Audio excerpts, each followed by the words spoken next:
What's a fun fact that isn't fun at all?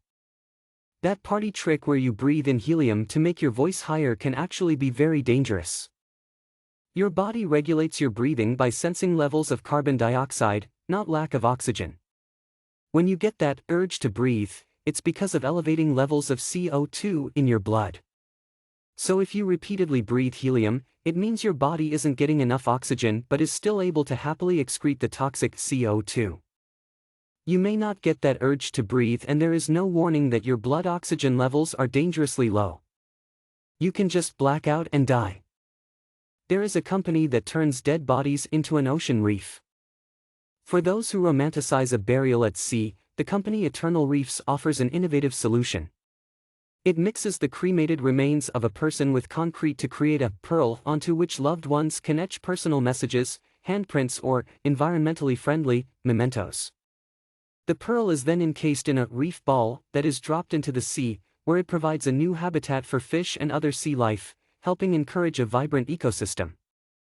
This is a somewhat fun fact more in the sense of how metal it is, but some might not consider it fun. There's a species of bee called vulture bees or carrion bees that produce what is essentially honey out of dead bodies. Rather than relying on nectar like most bees for food, they rely on dead animals for sustenance.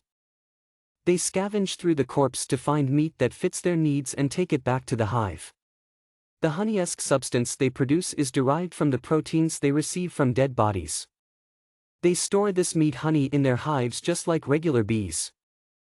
According to what I've read online, the taste is intensely smoky, salty or sometimes sweet.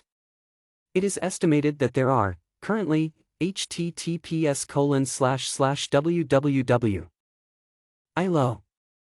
org/wcmsp5/groups/public/at.com/documents/wcms_575540.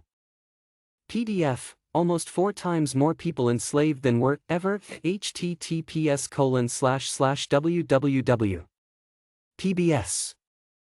org/WNET/African Americans many rivers to cross/history/how many slaves landed in the deported from Africa to the Americas during 300 years of slave trade. Birds are theropods, meaning they are taxonomically classified as living dinosaurs. They're in the same group as stuff like raptors and T-Rexes. This is actually a cool fact and something that has probably changed since you went through school. The not fun fact about that is there are 2 kinds of dinosaurs, bird-hipped and lizard-hipped. And theropods are lizard-hipped. So birds have lizard hips, not bird hips.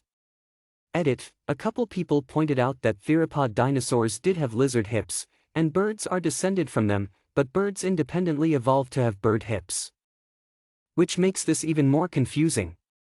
So to recap, birds do have bird hips. But they evolved from lizard-hipped dinosaurs and not bird-hipped dinosaurs.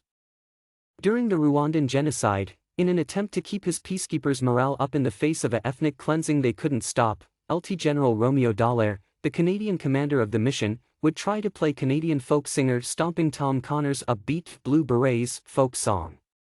While it's a pretty good song, I can't imagine what one would think hearing that song and then seeing all the horrors at once. Edit. Here's a link to the cheery song's official music video https://m. YouTube. You can die any second of any day from a medical condition you never knew you had. A lot of problems are almost undetectable until a death occurs. Brain aneurysm, Brugada syndrome, long QT syndrome, aortic dissection. I have Brugada. Wasn't diagnosed until my bio dad dropped dead out of nowhere at the end of a half marathon 5 years ago. He was otherwise totally fit and healthy and only 50. It's genetic, so all immediate family was tested after the autopsy showed no physical defects. If someone you know dies suddenly of a heart attack with no identifiable cause, please try to get tested. Haven't seen it yet, so here it goes. The United States accidentally nuked itself on multiple occasions. In fact, loads of oops moments have happened all over the world involving nuclear weapons. These events are called broken arrows, and there have been at least 32 cases since the 50s, worldwide, documented through late 2000. In one case back in '61, 2 were dropped in Goldsboro, North Carolina. Specifically, only 3 crew casualties of 8, and no casualties on the ground aside from property damage. Maybe a chicken. Amber Hagerman was a 9-year-old girl who went missing and was found dead several days later. Several people were witnesses to her being abducted, but only those people knew, and they were frustrated since it could have potentially been stopped if everyone knew the vehicle she was abducted in. This is where the Amber Alert system came from, and the death of Amber, as unfortunate as it was, became a martyr for this revolutionary system that has saved many people's lives. Bonus fact: when a person named Amber is abducted, the alert sometimes will go twice.